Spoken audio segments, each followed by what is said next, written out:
Salam soleh, mandiri, cerdas.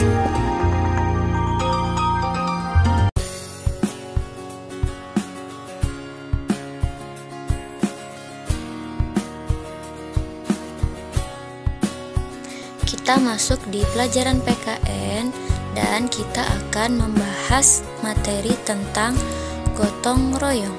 Nah, gotong royong merupakan istilah di Indonesia yang artinya yaitu bekerja secara bersama-sama untuk mencapai satu hasil yang didambakan atau tujuan yang sama, hampir sama dengan kerjasama. Manfaat gotong royong yang pertama yaitu menumbuhkan sikap tolong-menolong. Misal, ketika kalian itu gotong royong membersihkan kelas. Nah, itu kalian akan saling tolong-menolong dengan membagi tugas. Ada yang menyapu, ada yang mengepel, ada yang membersihkan meja dan lain-lain. Terus kedua, menumbuhkan sikap peduli terhadap sesama.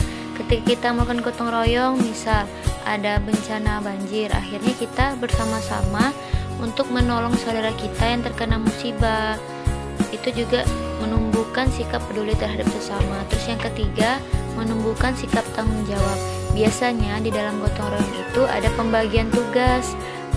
Seperti kalau kita membersihkan kelas, piket kelas, itu kan ada yang nyapu, ada yang bagian buang sampah, ada yang bagian mengepel lantai. Nah, dengan ada pembagian tugas tersebut, maka kita akan merasa tanggung jawab dengan peran kita atau tugas kita masing-masing. Terus 4. Menumbuhkan rasa persaudaraan dan kebersamaan. 5. Menumbuhkan rasa persatuan dan kesatuan.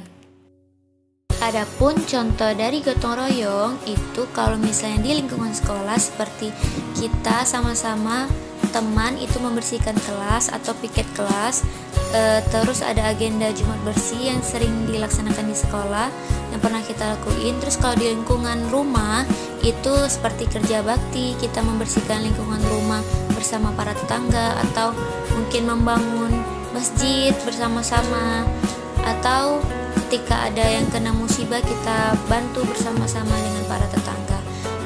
Dan banyak lagi contoh dari gotong royong ya.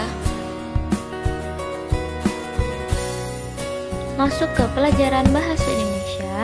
Nah, kita akan mereview materi-materi yang kemarin, yaitu tentang macam-macam wujud benda beserta sifat-sifatnya.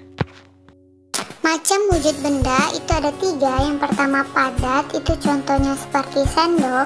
Yang kedua cair, yaitu contohnya seperti air wedang jahe. Yang ketiga yaitu gas, yaitu contohnya udara yang ada di dalam balon. Masuk ke sifat benda padat. Benda padat memiliki sifat, yaitu yang pertama, benda padat memiliki berat. Kedua, benda padat tidak berubah bentuk jika dipindahkan. Contohnya seperti sendok atau garpu, walaupun kita pindahkan tempat di gelas, di mangkok, di ember, itu bentuknya tetap seperti sendok semula. Terus yang ketiga, itu benda padat ada yang keras dan lunak. Contoh benda padat yang keras itu seperti besi, kerikil. Nah, kalau benda padat yang lunak itu contohnya plastisin yang sering kita mainin yang dapat dibentuk-bentuk. Yang keempat, benda padat dapat berubah wujud. Masuk ke sifat benda cair. Yang pertama yaitu benda cair bentuknya dapat berubah-ubah. Misal, air yang kita masukkan ke dalam gelas air akan mengikuti bentuk gelas. Kalau dimasukin ke dalam mangkok, air akan membentuk seperti mangkok dan seterusnya. Terus yang kedua, bentuknya mengikuti bentuk wadahnya. Seperti yang Bunda bilang tadi, kalau dimasukkan gelas, air akan bentuknya seperti gelas. Kalau bentuk dimasukkan ke dalam mangkok, air akan membentuk seperti mangkok. Terus yang ketiga, dapat melarutkan zat seperti gula yang dilarutkan dalam air kan, garam itu dapat larut dalam air. Keempat, mampu meresap melalui celah-celah kecil. Kelima, mengalir dari tempat yang tinggi ke tempat yang rendah seperti air terjun. Terus ke-6, permukaannya yang tenang selalu datar. Ke-10, menekan ke segala arah. Sifat-sifat benda gas. Pertama, benda gas memiliki bentuk sesuai dengan tempatnya. Jadi hampir sama seperti benda cair. benda gas itu kalau misalnya menempati balon ya bentuknya seperti balon. Tapi gas itu tersendiri tidak bisa terlihat atau kita sentuh seperti benda padat atau benda cair. Tapi gas dapat kita rasakan dan dapat kita cium aromanya. Terus gas juga menempati ruang, mempunyai massa, dapat menekan ke segala arah dan dapat memuai. Nah, anak soleh, materi hari ini cukup sampai di sini ya.